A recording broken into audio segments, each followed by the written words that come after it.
everybody, it's White Mojo Wolf with yet another gaming journal. This entry is about a game I've been looking forward to for a very long time called Diablo 4.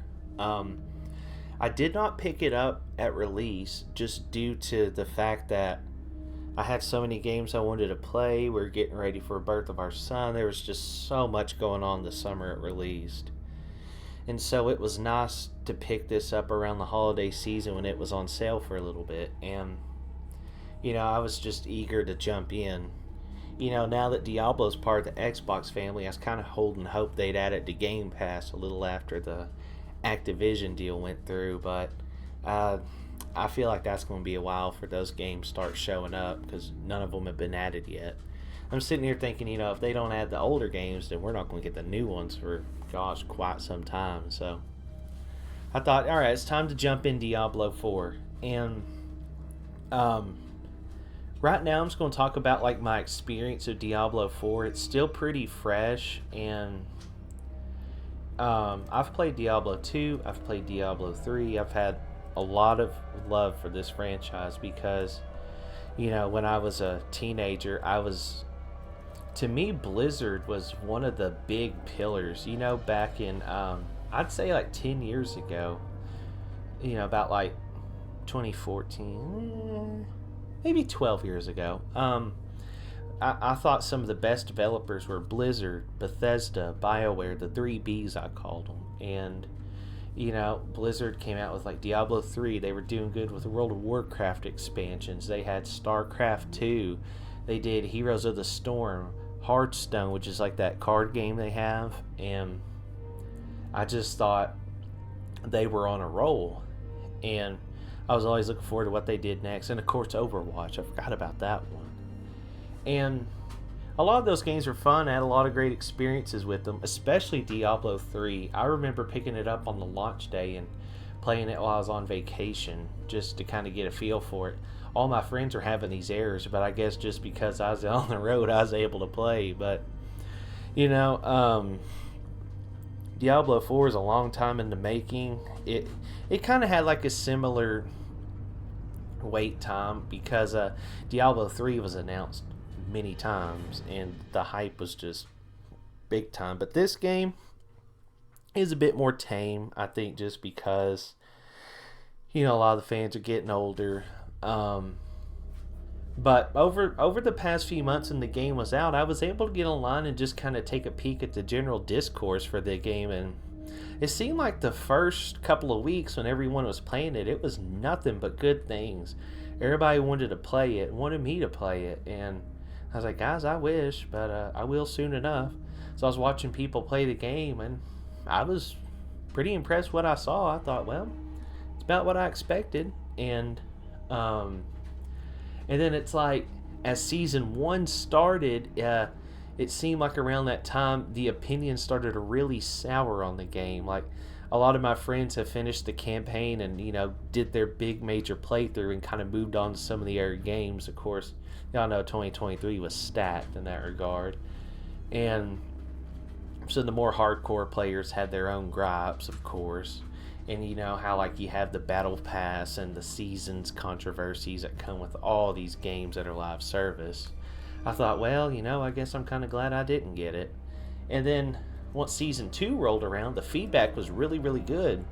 And what really started, honestly, what kind of brought me back into considering the game was Just Your Average Geeks. It was their last podcast session they did around, I'd say, Thanksgiving. And it might have been Christmas. No, it was Thanksgiving. Dave runs that channel mostly himself, but when he gets the other two guys on there, it's always a treat. And I believe it's James. It's a real big Diablo fan. Maybe it's Jay. And they had a big long talk about Baldur's Gate 3, Diablo 4, and I was just sitting there like, yep, I agree with Baldur's Gate. And then once they went to Diablo 4, just hearing them sell the game and pitch it, I was just sitting there thinking, yeah, I gotta give this game a try. Just see it for myself. It was on sale for $40. I was like, you know what? I've paid more for games and I've been burned, on bigger unknowns. So I went for it. And I decided to really start playing this game in earnest when Season 3 started just not too long ago. I made a seasonal character, a barbarian named Meshuggah, and ironically, no, it's not a bleed build, but I did try it, and it was fun, but then I decided, you know what, I'm going to go with my old tried and true Hammer of the Ancients, and gosh, just the three shout combo, the Berserk, the Hammer of the Ancients, and just like the two-handed weapon. It's almost like a Hulk smash kind of build. And it's so fun playing it. Um, so from this point on, I'm just gonna kind of give you guys like my general thoughts of the game so far. Starting with the campaign, some of the footage you're watching is from like the start of Act 4. I thought the campaign was real good. So far, I mean, all of it I played. I thought the campaign was pretty dang good. I'm acting like I wasn't done with it, but I'm done with it now. But it's just there's so much more game to play. It kind of has me like off guard. I guess we'll get into structure in a minute. But basically the whole campaign, you're up in the mountains. You get left in a cave. You go to a village and meet all these people. They have you investigate something. And it turns out like they're like cultists and they're trying to get you in.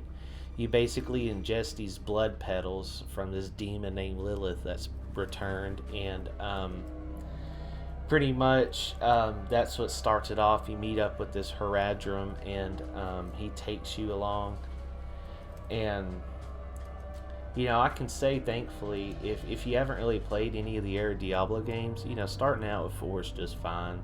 You're not missing out anything. But if you've played it longer like me, you kind of understand some of the references they made. I'm not trying to be a hipster, I'm just telling you straight up. But basically, like, the whole campaign boils down to investigating what the hell Lilith is up to and tracking her down and figuring out how to stop her. And it's pretty fun. I like how it takes you all across the map, introduces you to all sorts of things. It really allowed me to get comfortable with my class. Now, I'd say probably the biggest difference between Diablo 3 and Diablo 4 is the world itself. So, every time you did an act in Diablo 3, it took you to a whole different place.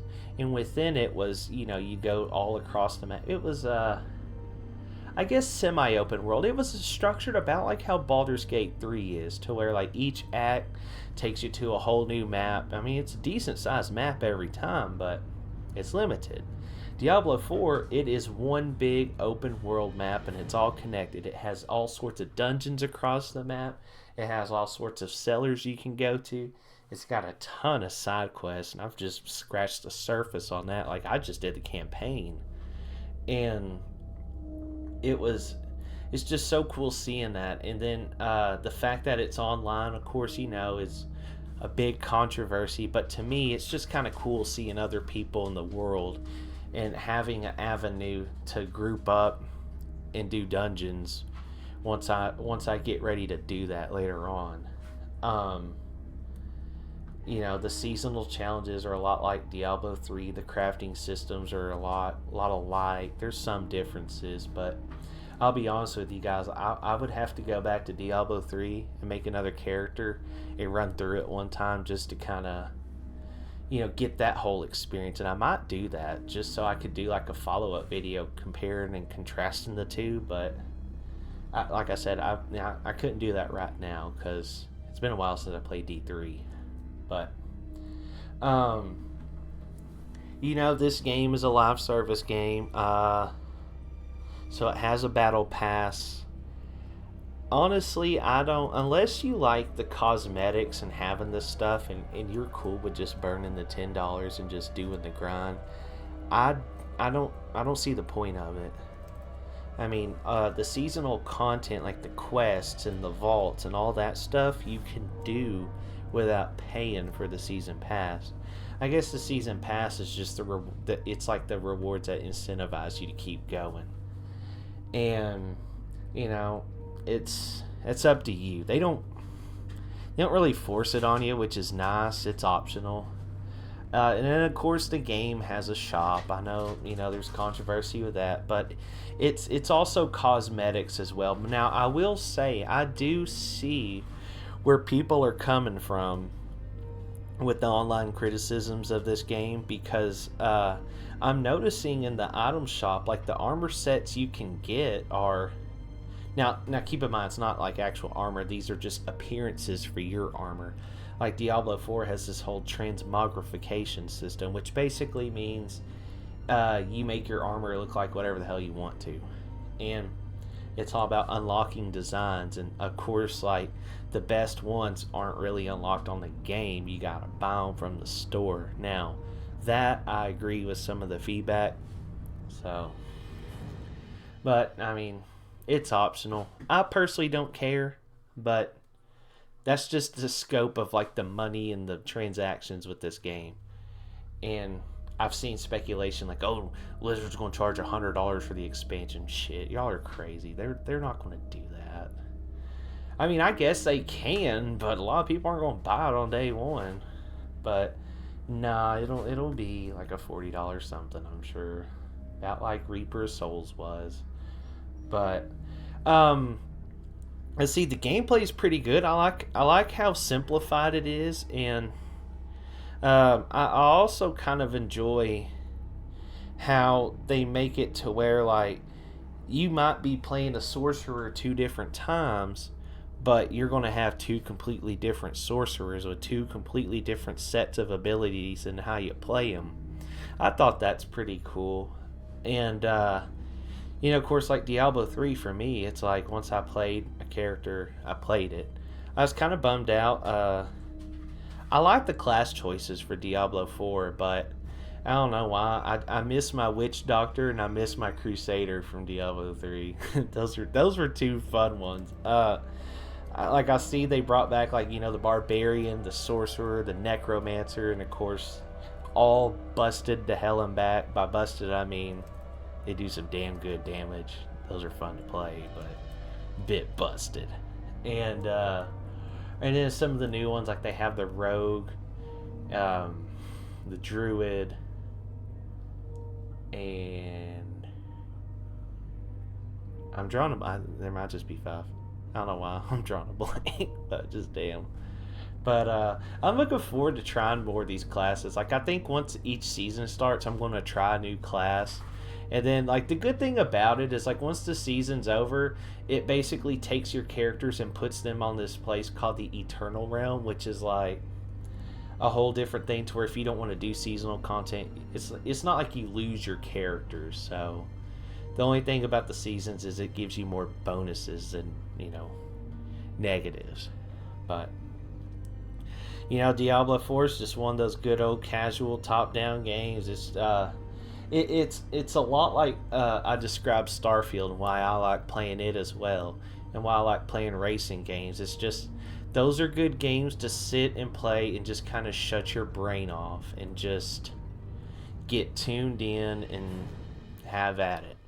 That's the beauty of Diablo 4 to me, and that's why I like playing it. That's why I like Starfield, and it's nice to have some of those games in complement to some of the other ones that have like a deep story, like Assassin's Creed Valhalla, Mirage, God of War Ragnarok, stuff like that, and nice little juxtaposition going on. But Diablo 4, I recommend it, of course. Honestly, if you have an Xbox and like you have some other games you're gonna play, just wait for it to hit Game Pass eventually. But if not, you're still thinking about the game, I really feel like that $40 price point was a good price point to plunge in. I don't know. I'm all about bang for your buck. I mean, just don't go out and buy Diablo full price unless you just absolutely want to play it and like that's the only game like your heart's in it. But wait for it to get to about 40 and below, and I feel like you're really gonna get your bang for your buck on that. But other than that, that's all I have to say about it. It's I like the changes. I will say this before I go. I do like the fact that it went to one open world. It's got people in the world to where you can like do dungeons and talk to them and wave at them and do stuff like that. I like the whole cross-platform thing. I feel like that was going to be its next step anyway. I like the fact you can get a horse and ride around as well. That's pretty neat. And yeah, I guess for all the hardcore people, there are reasons to hate it, but just as like a casual gamer, I think it's pretty damn cool. So, other than that, that pretty much seals up my Diablo 4 journal entry. It's a fun one. I'm gonna keep playing it. Like it's gonna stay installed on my systems. It's definitely one of those. But yeah, I'm kind of looking forward to seeing like the next epic single player story though. So we'll see you next time from Mojo's Gaming Journal. Peace out.